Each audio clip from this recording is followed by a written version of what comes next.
Ég býð ykkur hjartanlega velkomin til þessara stundar þegar við kveðjum Margréti Sigurðardóttur. Mig langar að hvetja ykkur sérstaklega til að taka vel undir í öllum sálmasöng, enda það mjög í anda okkar konu sem elskaði tónlist og söng. En við skulum hefja þessa stund með því að signa okkur og segja saman: Í nafni Guðs Föður, Sonar og heilags anda. Amen. Biðjum.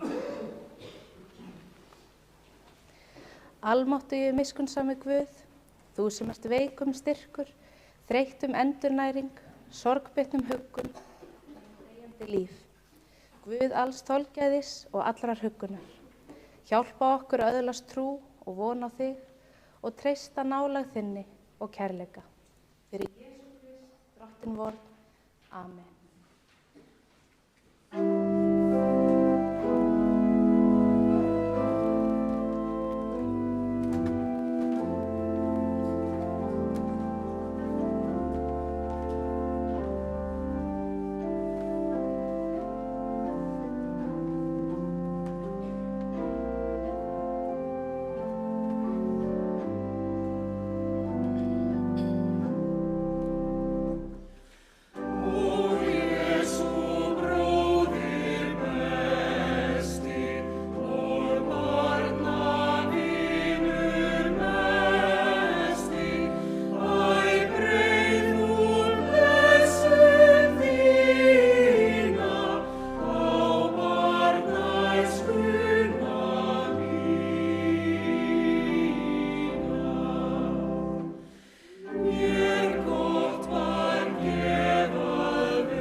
Ég ætla að lesa fyrir ykkur orð Páls postula úr fyrra Kórinthubréfi. Eins og þið vitið Biblían uppfull af fallegum orðum, huggunar og uppörfunar, orðum sem við getum tengt við líf okkar og lifað eftir. En þessi texti, hann fer svo einstaklega vel hér í dag. Því hann geymir svo falleg orð sem lýsa Margréti vel. Því hún var alla tíð öllum svo góð, sýndi alltaf vináttu og virðingu hvar sem hún kom, og ef það eitthvað eitt orð sem að Hún skilur eftir sig og lýsir henni svo vel, og það orðið kærleikur. En orð postulans hljóða svo: þótt ég talaði tungu manna og engla, en hefði ekki kærleika, væri ég hljómandi málmur eða hvellandi bjalla. Og þótt ég hefði spádómsgáfu og vissi alla leyndardóma og ætti alla þekking, og þótt ég hefði svo takmarkalausa trú að færa mætti fjöll úr stað, en hefði ekki kærleika, væri ég ekki neitt. Og þótt ég deildi út öllum eigum mínum, og þótt ég framseldi líkama minn til þess að verða brenndur, en hefði ekki kærleika, væri ég engu bættari. Kærleikurinn er langlyndur, hann er góðviljaður, kærleikurinn öfundar ekki, kærleikurinn er ekki raupsamur, hreykir sér ekki upp. Hann hegðar sér ekki ósæmilega, leitar ekki síns eigin, hann reiðist ekki, er ekki langrækin. Hann gleðst ekki yfir óréttvísinni, en samgleðst sannleikanum. Hann breiðir yfir allt, trúir öllu, vonar allt, umber allt. Kærleikurinn fellur aldrei úr gildi. Amen.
Já, í sorginni leitum við oft orða sem ná utanum missinn og sorgina, þegar okkar eigin orð ná ekki lengra. Þessi texti minnir okkur á að kærleikurinn sem mótaði líf Margrétar ekki horfinn né rofinn af dauðanum. Þessi orð tala kærleika Guðs sem heldur áfram að umlykja okkur, líka þegar við kveðjum. En í Rómverjabréfinu stendur: því að ég þess fullviss að hvorki dauði né líf, englar né tignir, hvorki hið yfirstandandi né hið ókomna, hvorki kraftar, hæð né dýpt, né nokkuð annað muni geta gert okkur viðskila við kærleika Guðs sem birtist í Jesú Kristi, drottni vor. Amen.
Við skulum nú rísa úr sætum og hlýða á heilagt guðspjall.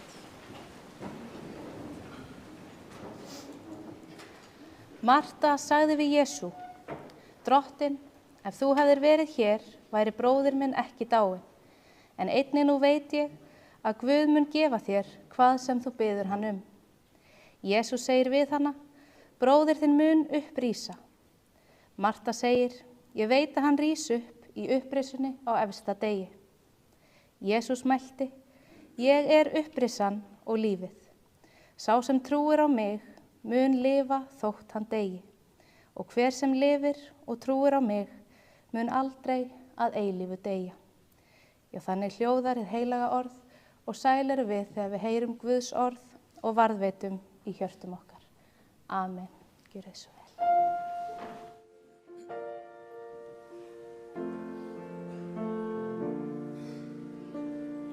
Island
Náð sé með yður og friður frá Guði föður vorum og drottni Jesú Krist.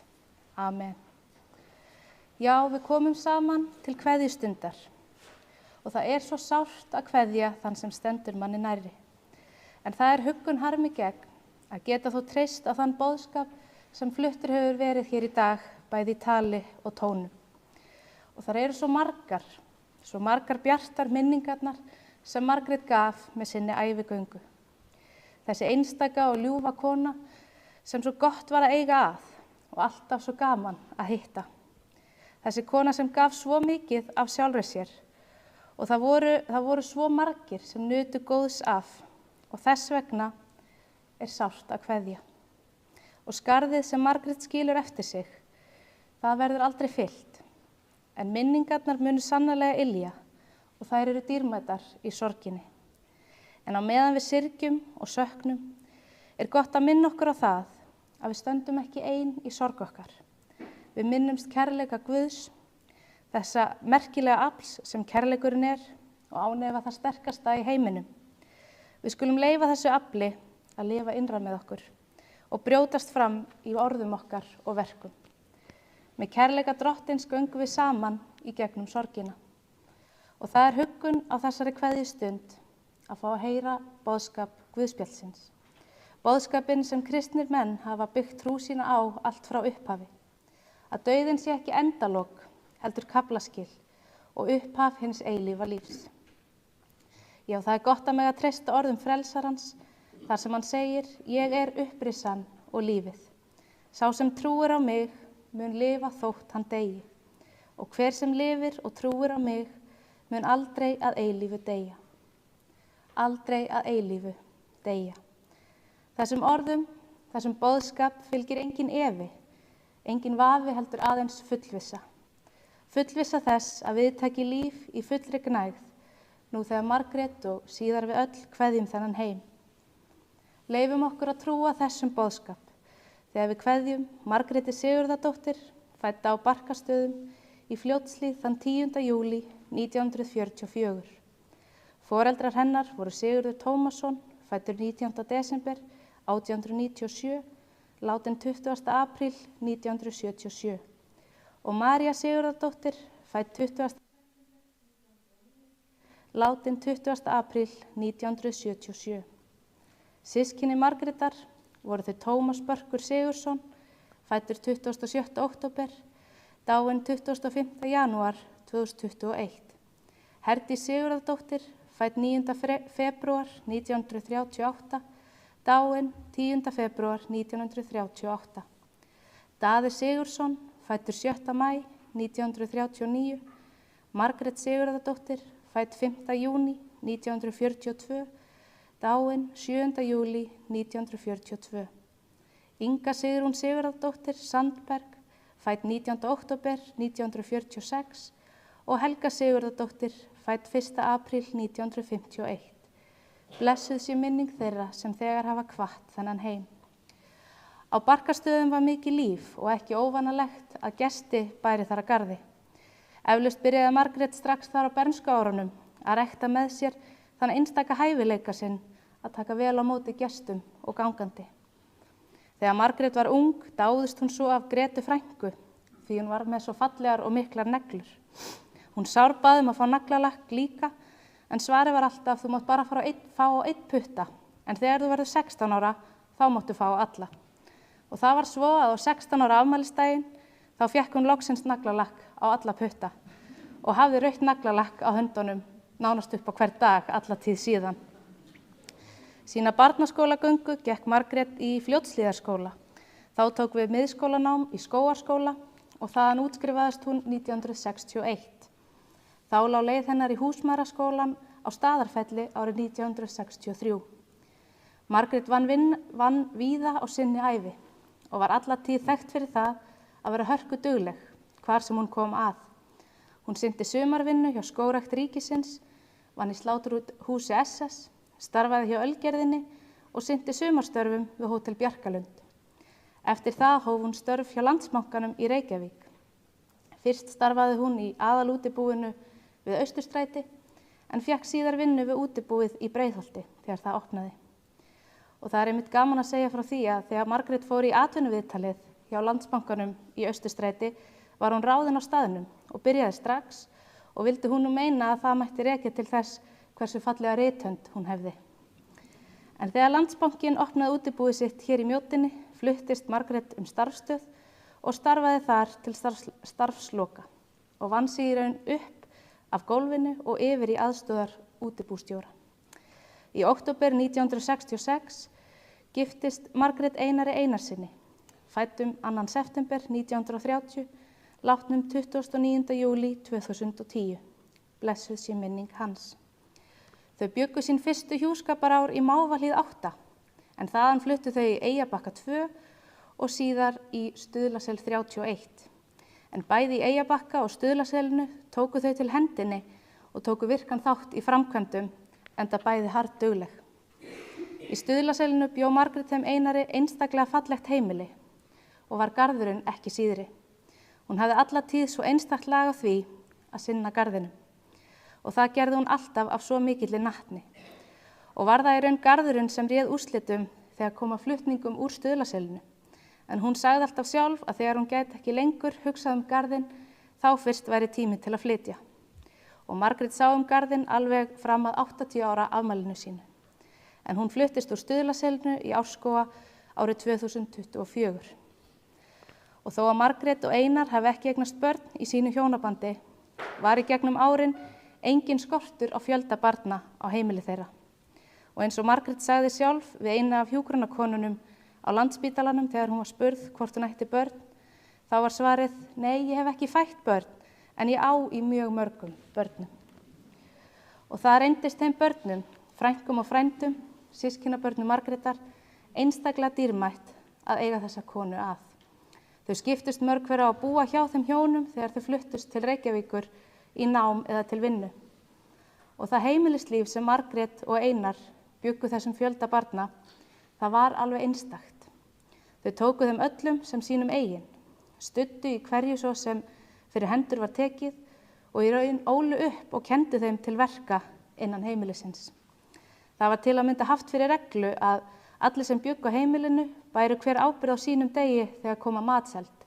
Þá fengu krakkarnir eða unga fólki á þeim tíma að velja hvað var í matinn. Margrét keypti inn það sem þurfti og leiðbeindi svo og kendi hvernig matbúa ætti það sem varð fyrir valinu.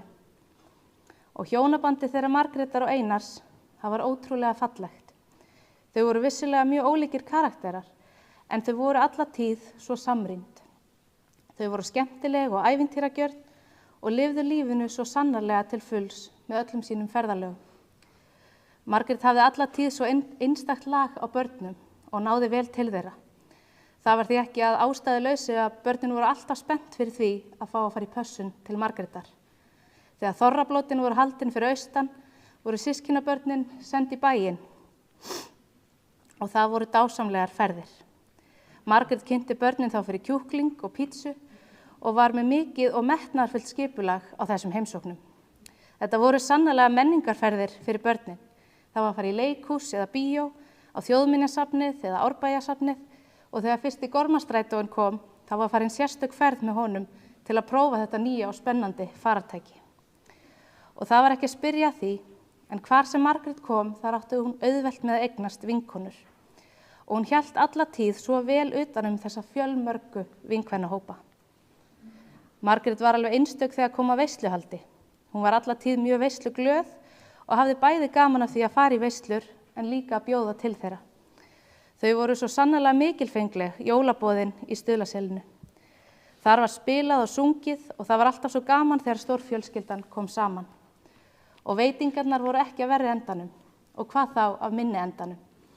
En það voru alltaf veitingar á borðum í jólaboðunum sem hefðu dugað fyrir 3 boð í viðbót. En það var þá oft raunin. Daginn eftir jólaboð í Stuðlaselinu voru gjarnan haldin jólaböll hjá Barkastaðarættinni, þar sem allir áttu að koma með veitingar á sameiginlegt hlaðborð. Þangað kom okkar kona með dekkhlaðinn brúna Volvoinn af allskyns kræsingum. Honum var bakkað í portið og hjálpuðust þau Einar að við að bera inn mat ofan í alla. Og það var ekki bara í veislum sem hún hélt sjálf sem hún nýtti krafta sína. Heldur betur ekki. Fjölmörg dæmi það þegar Margrét fór gesta síðust heim úr veislum því að hún tók ekki annað í mál en að hjálpa til við fráganginn. Eitt af þessum dæmum var í veislu hjá Helgu systir, en þá var hún með Magneu dóttur sína 7 vikna gamla. Úr þeirri fermingaveislu fór Margrét klukkan 6 morguninn eftir og var það búin að ganga frá öll eftir veisluna og þrífa heimilið líka. Og slík hjálpsemi og tillitssemi einkenndi hana alla tíð. Hún var alltaf öll að vilja gerð að létta undir með öðrum hvar sem hægt var og fannst það bæði sjálfsagt og skemmtilegt. Hún hafði alltaf svo gaman af lífinu og öllu sem það hafði upp á að bjóða. Eftir að Margrét hætti störfum lét hún sér heldur betur ekki leiðast, en auk þess að halda reglulega sambandi við alla vinkvennahópana, þá sökkt hún sér í þjóðbúningagerð og það lék svo sannarlega í höndunum á henni. Hún var virk í þjóðbúningafélaginu og saumaði marga búninga sjálf, enda mjög annt að halda í handbragð og menningararf þjóðarinnar. Og þessir þjóðbúningar sem Margrét saumaði eru sannarlega algjör listaverk og fáum við einmitt að sjá nokkra þeirra í sálmaskráni hér í dag. Margrét var alla tíð mikil félagsvera og naut þess að hafa fólk í kringum sig. Og það breyttist heldur betur ekki undir það síðasta þegar hún eyddi mánuði á líknadeildinni. Þar hafði hún meðferðis gestabókina og bað alla sem komu að skrifa í hana. Hún fékk á þessum tíma yfir 200 heimsóknir og þá ekki talin með öll símtölin. En þannig var Margrét. Hún laðaði alltaf að sér margmenni og hélt vinskap því hún var alveg einstök. Hún var skemmtileg og hress og umfram allt alltaf traust. En Margrét kvaddi þennan heim þann 14. janúar síðastliðinn og með henni gengin þessi góða kona. Þessi góða og glaða kona sem hafði svo gaman af lífinu og eins og hún sagði sjálf undir það síðasta, þá var hún sátt við lífið og hvað þetta væri nú búið að vera gott líf sem hún átti. Og það eru sannarlega þakkarverður viðskilnaður. Já, það eru margir sem kveðja og ekki gátu allir verið með hér í dag. En innilegar samúðarkveðjur sendir Ólafía og fjölskylda í Bolungavík. Þá berast kærar kveðjur frá kvenfélagi Seljasóknar með þökk fyrir samstarfið í gegnum árin. Hlýjar kveðjur bárust frá Svíþjóð, en þaðan senda þau Helena Alexandersson, Margrét Emilíu og Tómas Börkur, Filip og Anna Wall og Tinna, Edvard og Edda Hetegard sínar innilegustu samúðarkveðjur. Þá bárust kærar kveðjur til frænku okkar frá systkinunum í Miðhúsum með þökk fyrir alla ræktarsemina í gegnum tíðina. Kærleiksríkar kveðjur sendir Inga systir og fjölskylda í Svíþjóð og þá berast einnig kærar kveðjur frá Sonju Steingrímsdóttur og innilegar kveðjur bárust einnig frá Kristrúnu og fjölskyldu í Noregi og Sigurlína eða Sitti sendir sínar innilegustu samúðarkveðjur. Já, það sárt að kveðja, en trúin og vonin það að dauðinn sé ekki endalok, heldur kaflaskil, hann veitir okkur styrk. Leyfið ykkur að hvíla í þeim boðskap, að finna styrk í orðum frelsarans og hvert öðru. Leyfum okkur nú að finna huggun í því að Margrét hvílir í faðmi Guðs á grænum grundum eilíðarinnar. Og leyfum okkur að trúa því að þar beið hennar breiður og opinn faðmur kærleika Krists og þar bíður hún eftir okkur brosandi. Við leiðarlok margs að minnast og margt að þakka. Við þökkum fyrir allt það góða sem Margrét gaf okkur og biðjum góðan Guð að taka á móti henni með blessun sinni. Amen.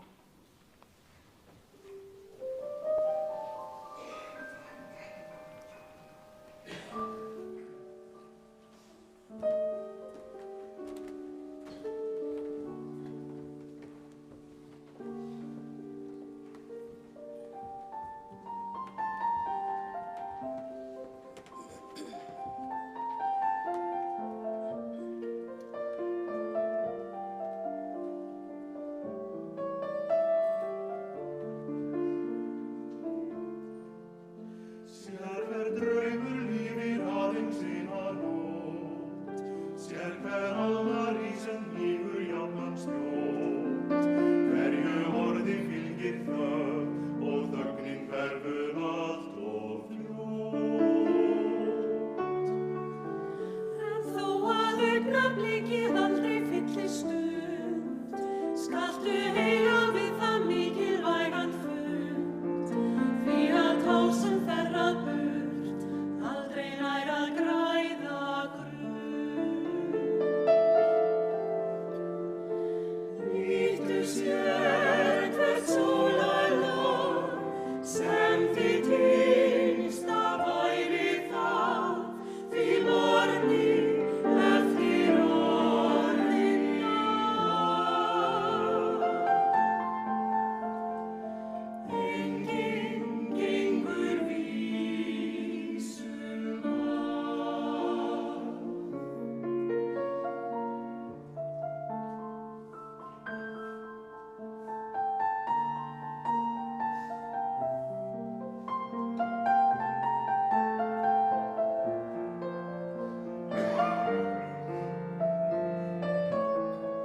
Við skulum biðja. Við þökkum þér algóði Guð og eilífi Faðir fyrir ljósið sem við okkur skín frá drottni vorum og frelsara og heilugu orði hans. Veit okkur náð til að meðtaka það í huga og hjarta, stefna eftir því í tímans straumi og fá að lokum að hverfa inn í birtu þess í himnesku kærleiksríki þínu. Við þökkum þér á þessari stundu fyrir líf Margrétar Sigurðardóttur sem þú hefur nú kallað til hvíldar þinnar. Við felum þér hana í trúi og trausti þess að hvorki líf né dauði gjöri börn þín viðskila við þig og kærleika þinn. Ver okkur öllum náðugur og miskunnsamur í lífi og dauða. Styrk þau sem kveðja og veit þeim leiðsögn uns við söfnumst öll frammi fyrir þér í Jesú nafni. En allar bænir vorar felum við í þeirri bæn sem þú kenndir og biðjum saman. Faðir vor, þú sem ert á himnum, helgist þitt nafn, tilkomi þitt ríki, verði þinn vilji svo á jörðu sem á himni. Gef oss í dag vort daglegt brauð og fyrirgef oss vorar skuldir, svo sem vér og fyrirgefum vorum skuldunautum. Eigi leið þú oss í freistni, heldur frelsa oss frá illu, því að þitt er ríkið, mátturinn og dýrðin að eilífu. Amen.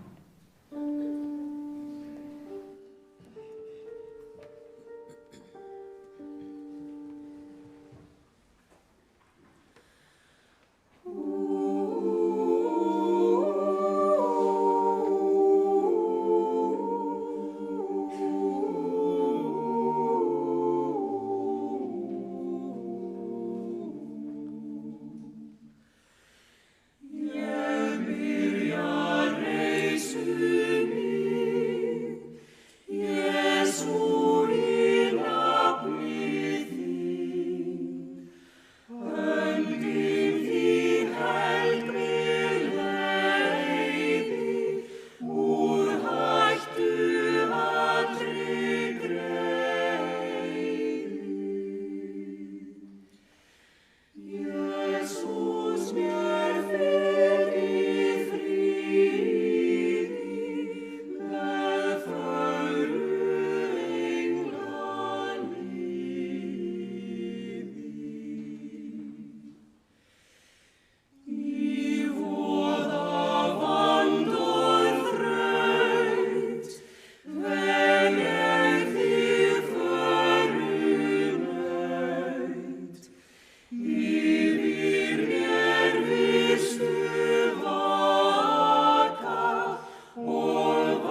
nú rísa úr sætum.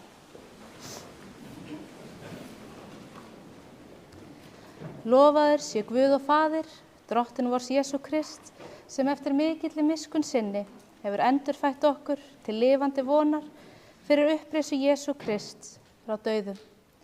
Jesús sagði, ég er upprisan og lífið.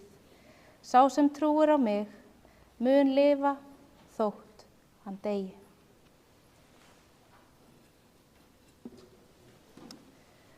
Af jörðu ertu komin,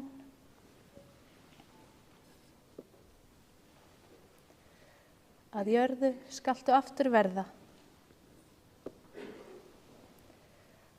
Af jörðu skaltu aftur upp rísa. Drottinn minn, gef dánum ró, en hinum líkn er lifa. Amen.